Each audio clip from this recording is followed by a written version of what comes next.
आप देख रहे हैं अल्फा डिफेंस हिंदी में आपका स्वागत है।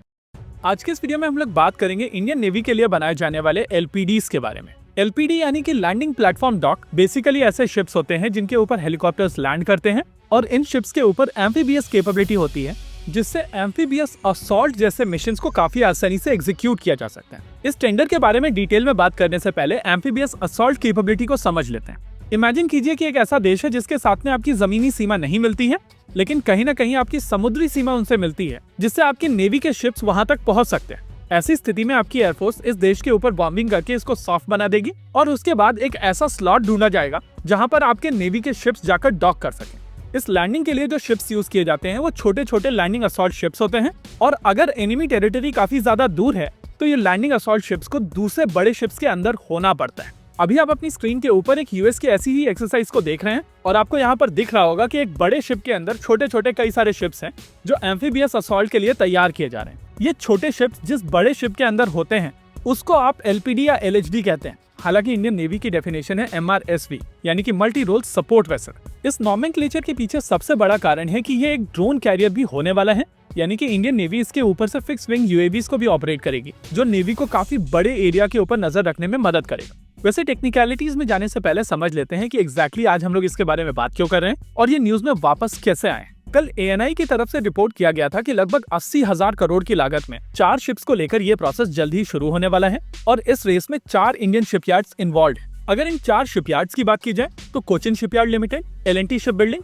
Garden reach ship builders and engineers और मझगांव डॉक लिमिटेड इसमें पार्टिसिपेट करने वाले हैं। वैसे ये प्रोग्राम कोई नया प्रोग्राम नहीं है, बल्कि इंडियन नेवी ने साल 2004 के आसपास ये प्रोसेस शुरू किया था और तब से कोशिश की जा रही है कि भारत में किसी शिप बिल्डर के साथ में मिलकर किसी फॉरेन डिजाइन के बेसिस पर इस तरीके का सिस्टम बनाया जाए। इससे पहले जब ये एफर्ट शुरू किया गया था तो 2 शॉर्टलिस्टेड वेंडर्स थे, फ्रांस की कंपनी डीसीएनएस जिनका मिस्ट्राल क्लास ऑफर किया गया था और स्पेनिश कंपनी नवांशिया जिनका हुआन कार्लोस ऑफर किया गया था। आइडिया था कि अगर मिस्ट्राल क्लास को सिलेक्ट किया जाएगा तो रिलायंस उसको बनाएगा और अगर हुआन कार्लोस को सिलेक्ट किया जाता है तो एल&टी शिप बिल्डर्स उसको बनाएंगे।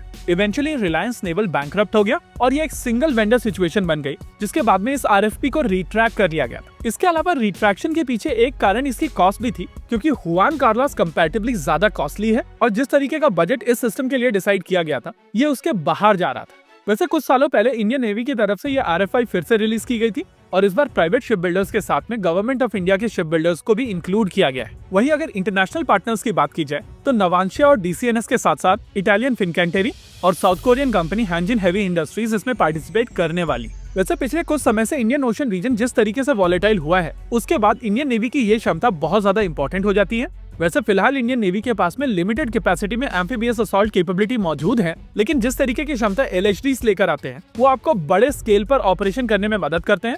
और क्योंकि इस एफर्ट के दौरान इंडियन नेवी की तरफ से कोशिश की जा रही है कि इन शिप्स के ऊपर से ड्रोन्स भी ऑपरेट किए जाएंगे तो वो क्षमता भी भारतीय नौसेना के लिए काफी ज्यादा जरूरी है। अच्छी चीज ये है कि यहाँ पर कई सारे वेंडर्स इन्वॉल्व हैं और उस हिसाब से देखा जाए तो भारतीय नौसेना के पास में कई सारे ऑप्शंस भी मौजूद होंगे। वैसे हेलीकॉप्टर कैरियर और भी क्षमताएं लेकर आते हैं और अगर इंडियन नेवी के कॉन्टेक्स्ट में देखा जाए तो आने वाले समय में इंडियन नेवी की तरफ से आईएमआरएच का एक डेक बेस्ड वेरिएंट भी अपने बेड़े में शामिल किया जाएगा और प्रैक्टिकली ये deck based multi role helicopters भारतीय नौसेना के इन शिप्स के ऊपर काफी आसानी से डिप्लॉय किए जा सकेंगे।